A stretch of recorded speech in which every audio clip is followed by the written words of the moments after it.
ఆ show no filter Okay. With Shiva. అంటే నేను ఫిల్టర్ లేకుండా క్వశ్చన్స్ అడుగుతా, నువ్వు ఫిల్టర్ లేకుండా సమాధానం చెప్పాలి. చెప్తాను.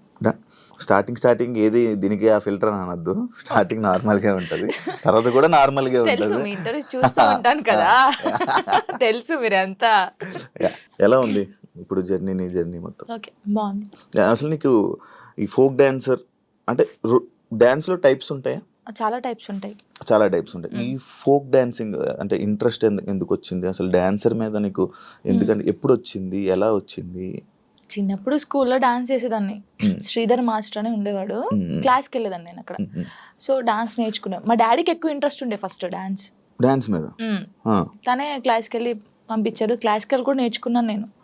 క్లాసికల్ చేశాను. తర్వాత నార్మల్గా ఉంటాయి కదా మన ఊర్లలో ఏం చేస్తారు, కాంపిటీషన్స్ పెడతారు, అలాగే చేసేదాన్ని ఎక్కువ కాంపిటీషన్స్.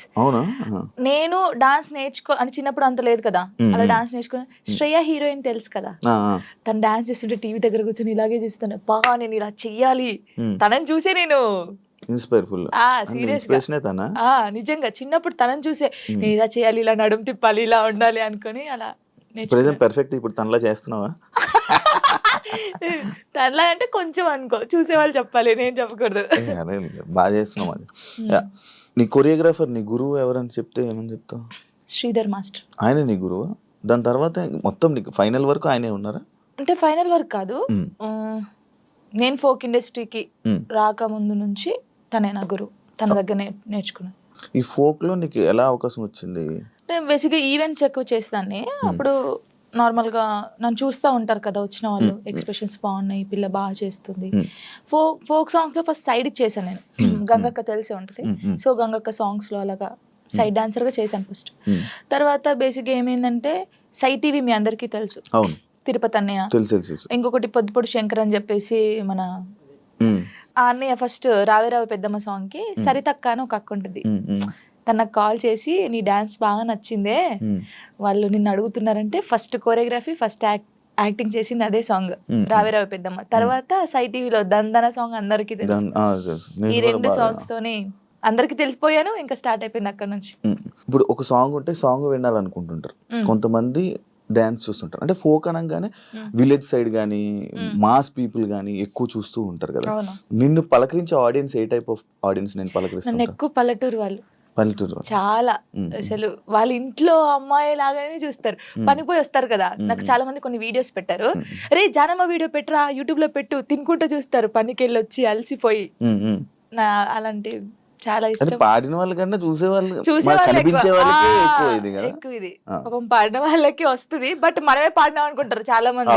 కొంతమంది అడిగారు, ఈ పాట నేను కాదమ్మా పాడింది, నేను యాక్టింగ్ చేస్తాను, పాడింది వేరే వాళ్ళని చెప్పాను చాలా సార్లు. నీకు యాక్టింగ్ ఇష్టం, ఓన్లీ డాన్స్ ఇష్టం? యాక్టింగ్ కూడా ఇష్టం. యాక్టింగ్ ఇష్టం. ట్రై చేసావా ఎప్పుడైనా? ట్రై చేశాను చిన్నగా. తుపాకీ రాముల్లో చేశాను కదా నేను, ఫ్రెండ్ క్యారెక్టర్ చేశాను. యాక్చువల్గా చాలా మందికి సినిమాల్లో మూవీస్లో చెయ్యాలి డాన్స్, లైక్ ఇలా మూవీస్ మొత్తం బ్యాక్ సైడ్ ఉంటారు కానీ, లేకపోతే ఫ్రెండ్గా చేసి, లేకపోతే ఇలా డాన్స్ చేయాలి అనుకుంటారు కానీ, ఫోక్కి అంత చాలా మంది ఎక్కువ రారు, మ్యాక్స్ ఎక్కువ ఇంట్రెస్ట్ చూపించారు. బట్ నువ్వు ఎందుకు ఇదే అనుకుని ఉండిపోయావు? అంటే నేను బేసిక్గా ఇప్పుడు తెలంగాణ అమ్మాయి అని అంటారు కదా, నేను తెలంగాణలో ఉన్నాను కాబట్టి నేను దానికి అయిపోయాను. ఇంకా నేను తెలంగాణ అమ్మాయిలాగానే ఉండాలి, నేను తెలంగాణ అమ్మాయిలాగానే పేరు తెచ్చుకోవాలి, ఇది అంటే మూవీస్ లో చెయ్యాలి అని ఎవరికైనా ఉండిద్ది. కానీ మూవీస్ లో కూడా ఈ తెలంగాణ సాంగ్స్, స్పెషల్ సాంగ్స్ ఉంటాయి కదా, ఫోక్ సాంగ్స్. ఇప్పుడు మూవీస్ లో కూడా ఫోక్ సాంగ్స్ పెడుతున్నారు, అలాంటివి వస్తేనే చేస్తాను, లేకపోతే వేరే చేయను. ఇప్పుడు ఎన్ని చేసి ఉంటావు? 2000 దాటిపోయి ఉంటాయి. లెక్క పెడితే ఇంకా చాలా వస్తాయి. 2000 వీడియోసా? అవును. బాగానే సంపాదించావు. హోయమ్మా, సంపాదించడం ఎక్కడ అంటే, ఇప్పుడు ఫస్ట్ స్టార్టింగ్ ఇంత, సెకండ్, థర్డ్, ఫోర్త్, అంతే, మరీ ఇంత కాదు. ఎంత నుంచి స్టార్ట్ చేసావు? నార్మల్గా చెప్పకూడదు. నార్మల్గా అంటే నేను ఈవెంట్ స్టార్ట్ చేసినప్పుడు 1500 నుంచి స్టార్ట్ చేశాను. 1500, 1000 రూపీస్ నుంచి స్టార్ట్ చేసి ఇప్పుడు 20,000 అనుకోండి ఒక సాంగ్ కి. నార్మల్ గా చెప్తున్నాను. త్రిబుల్ వేసుకోండి. ఇది త్రిబుల్ లేదు. ఫోక్ సాంగ్స్ కి నేర్పించే కొరియోగ్రాఫర్స్ నార్మల్ గా సాంగ్స్ కి కొరియోగ్రాఫర్ కి తేడా ఉందా? ఏం తేడా? వాళ్ళు ఇది చేయగలరా? ఫోక్ సాంగ్స్ చేసే వాళ్ళు చాలా మంది అంటే వాళ్ళకు ఉన్న టాలెంట్ చాలా ఉంటది కానీ ఓన్లీ ఫోక్ వరకే ఉండిపోయారు. వాళ్ళు ఒకవేళ ఇటు వస్తే మాత్రం చాలా బాగుంటది. అంటే నేను చూసినంత వరకు ఇప్పుడు నా సాంగ్స్ కొని నేనే చేసుకుంటాను కానీ చూసే వాళ్ళకి సేమ్ వే కనిపిస్తుంది కాబట్టి శేఖర్ మాస్టర్ ఉన్నారు, శేఖర్ వైరస్ అని చెప్పేసి చాలా బాగా చేస్తాడు ఆయన. శేఖర్ మాస్టర్ శేఖర్ మాస్టర్ కాదు, శేఖర్ వైరస్. మీ ఎక్స్ప్రెషన్స్ మారిపోతున్నాయి మళ్ళీ. శేఖర్ వైరస్ అని, ఆ తర్వాత శాంతిరాజ్ మాస్టర్ అని, నమ్రీత్ అని తమ్ముడు ఉంటాడు ఆయన, కళ్యాణ్, ఇంకెవరున్నారు రాజేష్ మాస్టర్ అని, రఘు జాను అని చెప్పేసి తమ్ముడు. వీళ్ళందరూ ఏంటంటే ఫోక్ మాస్టర్సే అంటారు కానీ వాళ్ళకున్న టాలెంట్ చాలా ఉంటది. వాళ్ళు కోరుకున్నారు ఎప్పుడైనా ఈ కొరియోగ్రాఫర్గా మీరు మారొచ్చు కదా, మామూలుగా నేర్పించవచ్చు కదా అని నువ్వు సపోర్ట్ చేయడం ఏం చేసావా? అంటే సపోర్ట్ అంటే సాంగ్స్ ఇస్తాం, ఈ కొరియోగ్రాఫర్ అయితే బాగుంటది ఇది చెయ్యండి అని చెప్తాం కానీ మరీ ఇండస్ట్రీ గురించి మనకు తెలియదు కదా, ఇండస్ట్రీకి వెళ్ళానని చెప్పలేం. ఇప్పుడు ఇండస్ట్రీ పర్సన్ కదా. ఇప్పుడు చేస్తాను. ఒకవేళ ఎవరైనా అడిగితే వీళ్ళు ఉన్నారు మాస్టర్ తీసుకోండి, లేకపోతే వీళ్ళు ఉన్నారు తీసుకోండి అని చెప్తాం. ఇండస్ట్రీలోకి వచ్చాను అబ్బా, ఇండస్ట్రీలోకి అనవసరంగా వచ్చానే, లేకపోతే ఈ ఫీల్డ్ లోకి రాకుండా ఉండాల్సింది అని నీకు ఎప్పుడైనా అనిపించింది? ఎప్పుడని కొన్ని కామెంట్స్ చూసినప్పుడు ఏంద్రా ఈ బాధ, నాకు అసలు నేను ఎందుకు డాన్సర్ అయ్యాను, ఎందుకు అంటే ఈ ఫీల్డ్కి ఎందుకు వచ్చాను, అసలు మన సాంగ్స్ హిట్ కాకపోతే బాగుండేది, ఏదో నార్మల్గా చేసుకొని ఉంటే అయిపోయేది. ఈ హిట్ అయిన తర్వాత కొంచెం పేరు వచ్చిన తర్వాత ఈ కామెంట్స్ అసలు ఈ తలలో అవసరమా మనకు అనిపించింది. ఏం కామెంట్స్ వచ్చేవి నీకు నార్మల్ డాన్స్ చేసేటప్పుడు? అదే సేమ్ డాన్స్, సేమ్ ఎక్స్ప్రెషన్స్, ఏంట్రా బాబు యూట్యూబ్ లో ఒకతే ఉందా తీసేయండిరా ఇవి. ఇదే ఏదైతే కామెంట్ ఉందో నీకు డీ చేస్తున్నప్పుడు కూడా వచ్చాయి కదా? చాలా వచ్చాయి. ఇంకా చాలా ఇది పోయిందా సరే ఇందులో అన్నారు సరే పోనీ కొంచెం స్ట్రాంగ్ అయ్యాను నేను. కొన్ని అయితే ఇలాగే అంటారులే అనుకున్నాను. డీకి వచ్చిన తర్వాత చూసుకో సేమా అక్కడ కూడా పోయి అదే చేస్తున్నావా, ఇదే ఫోక్ డాన్సా, ఇంకేం రాదు నీకు, ఇదే ఉరి నీకేం తెలుసురా నాయన, నాకైతే వాడికి అనిపిస్తామని కూర్చోబెట్టి అది కాదు తమ్ముడు, లేకపోతే అది కాదన్నా, లేకపోతే అది కాదు అంకుల్ ఇలా చెప్పాలనిపిస్తుంది. నీకేం తెలుసురా డాన్స్ గురించి, ఏ సాంగ్కి ఎలా మీరు నన్ను చూస్తున్నారు 5 years నుంచి ఒక అమ్మాయిని డాన్స్ చూస్తున్నా ఎక్స్ప్రెషన్ చూస్తుంటే వానికి వెరైటీగా ఏం కనిపిస్తుంది చెప్పండి మీరు? అవును, అవే ఎక్స్ప్రెషన్లు ఇస్తున్నావు. నిన్ను కూడా చాలా సార్లు విన్నాను ఇది, అవే ఎక్స్ప్రెషన్లు ఇస్తుంది, ఇవే చేస్తుంది, ఎందుకు శేఖర్ మాస్టర్ అంత లేపుతున్నాడు అని అన్నా. అసలు శేఖర్ మాస్టర్ లేపుతున్నారు అంటున్నారు కానీ అది కాదు. ఇప్పుడు మీరు ఉన్నారండి నార్మల్ గా మీరు ఒక స్టైల్ చూస్తున్నారు, రోజు ఒక స్టైల్ చూస్తారు. ఇప్పుడు వెస్టర్న్ డాన్స్ మీ ముందు చేస్తారు, ఒక్కసారి వచ్చి ఒక మాస్ సాంగ్ చేస్తే మీరు వావ్ సూపర్ అంటారు ఎవరైనా సరే. నార్మల్ పర్సన్ ఒక డప్పు కొడుతుంటే మనకు కాలాగదు. మాస్టర్స్ చాలా మందిని చూసారు, అందరూ జెమ్స్ చేయడము, వెస్టర్న్ సాంగ్స్ చేయడం. ఒక్కసారి నేను ఫోక్ సాంగ్ చేయడంతోనే ఒక వేరియేషన్ వచ్చింది ఆయనకి. అది చూసి అనడం తప్పేముంది చెప్పండి? ఒక్కసారి ఆలోచించండి. కొంచెమైనా బుర్ర ఉంది వీళ్ళకి, నాకు అర్థం కావట్లేదు అది. దానికి కూడా కామెంట్స్ పెట్టారు ఎందుకు ఎంత ఓవర్ ఎక్సైట్ అవుతున్నాడు. ఇప్పుడు మీరు ఉన్నారండి అంటే నార్మల్ గా మిమ్మల్ని ఎగ్జాంపుల్ తీసుకుంటున్నాను. నార్మల్ గా మీరు తెలంగాణ సాంగ్ వినగానే మీకు ఏమనిపిస్తుంది? మాస్ డాన్స్ ఒక ఎక్స్ప్రెషన్ వస్తుంది. వెస్టర్న్ సాంగ్ చేసినప్పుడు ఇలా అంటారు. వేరియేషన్ ఉంటది కదా. మాస్టర్ అన్ని చూసి ఒకటేసారి ఫోక్ సాంగ్ వచ్చి నేను చేయడంలో అంటే నార్మల్ సాంగ్ కి నువ్వు అదే ఎక్స్ప్రెషన్ ఇస్తున్నావు, అదే వాళ్ళు అంటున్నారు కానీ నిజంగా వాళ్ళు టీవీలో చూడకన్నా నా లైవ్ లో నా పర్ఫార్మెన్స్ చూస్తే వాళ్ళే క్లాప్స్ కొడతారు. అంతేనా? పక్కా కొడతారు. ఇప్పుడు లైవ్ లోకి వచ్చి చూడు అలా నేను చెప్తున్నాను వాళ్ళకి. నన్ను చూసి 5 years నుంచి ఉంటున్నాను, ఫోక్ సాంగ్స్ అవే చేస్తున్నాను కాబట్టి వాళ్ళు ఊకే నా ఫేస్ చూసి ఇదే ఎక్స్ప్రెషన్స్, సేమ్ ఎక్స్ప్రెషన్.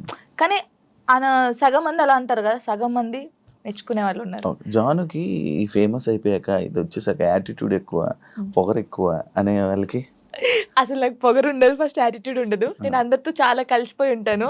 నాతో జర్నీ చేస్తే తెలుస్తుంది. ఇప్పుడు దూరం నుంచి చూసి జడ్జిమెంట్ చేయడం వేరు. నాతో నిజంగా ఒక 1 day వచ్చి 5 minutes చాలు నాతో మాట్లాడితే వాళ్ళకి అర్థమైపోతుంది నేను ఏంటనేది. చాలా మంది నాతో అన్నారు కదా, ప్రొడ్యూసర్స్ కూడా మీకు చాలా పొగరు ఉంటుంది అంట, అమ్మో మీతో మాట్లాడంటే అన్నారు.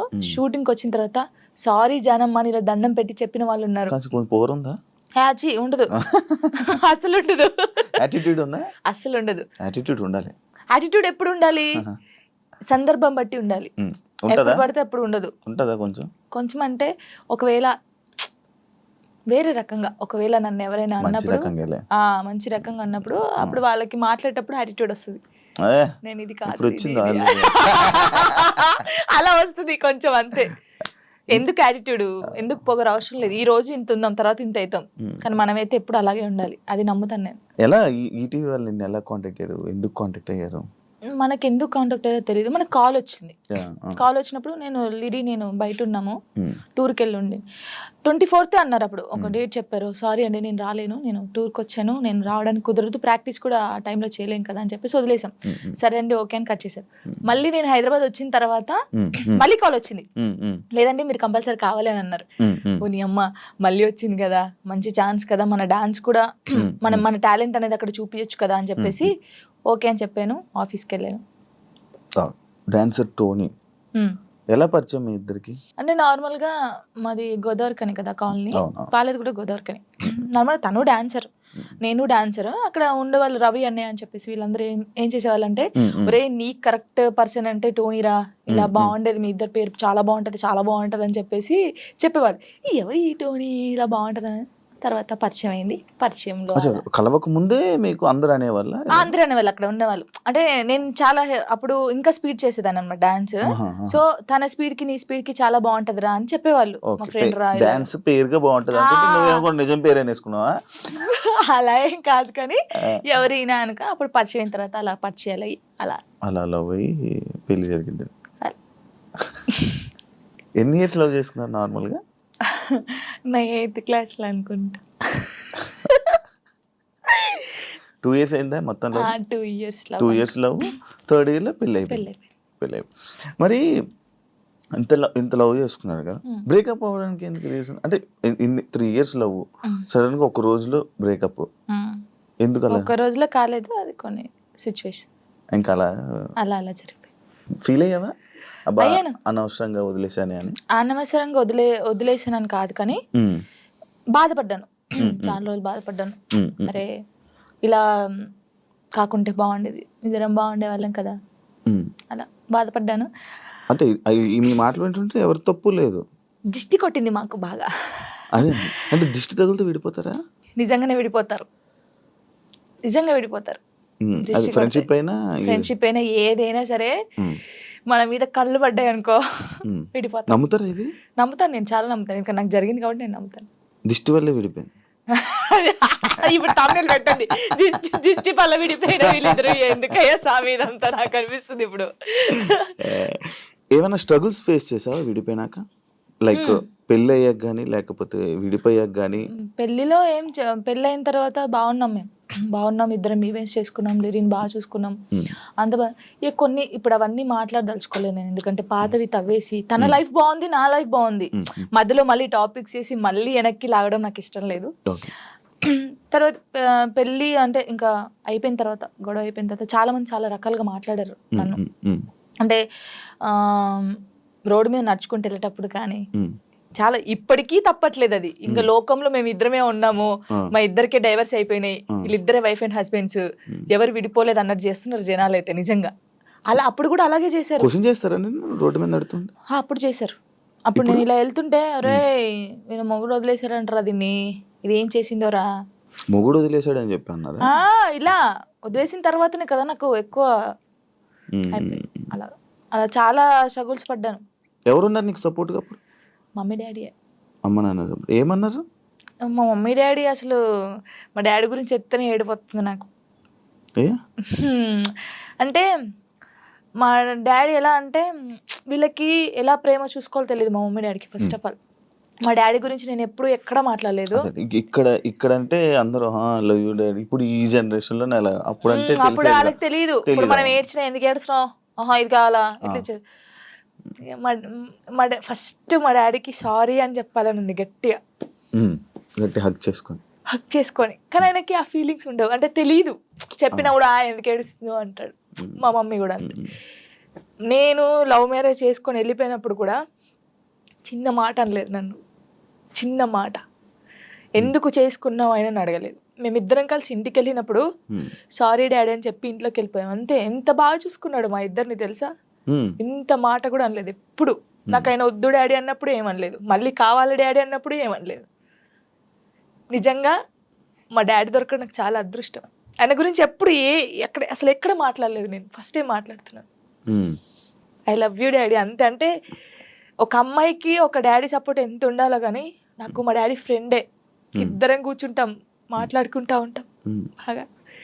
రాత్రి కూర్చుంటారు sitting? డాడీ తాగుతా ఉంటాడు, నేను పోస్తా అదే ఉంటాను. అదే సిట్టింగ్ చేసుకొని కూర్చొని మంచిగా మాట్లాడుతుంటారు. మాట్లాడుతా ఉంటాను. మా డాడీ నాకు ఎప్పుడు ఫోన్ చేయడు, మా మమ్మీ డాడీ అసలు నాకు ఫోనే చేయరు. ఒక అమ్మాయిగా బయటికి ఇంత తిరుగుతానా అంటే వాళ్ళకి తెలియదు ఏం చేస్తున్నావు, ఎక్కడున్నావు, అయిపోయింది, అసలు ఫోనే ఉండదు. వెళ్ళింది చేసుకొని వస్తారు.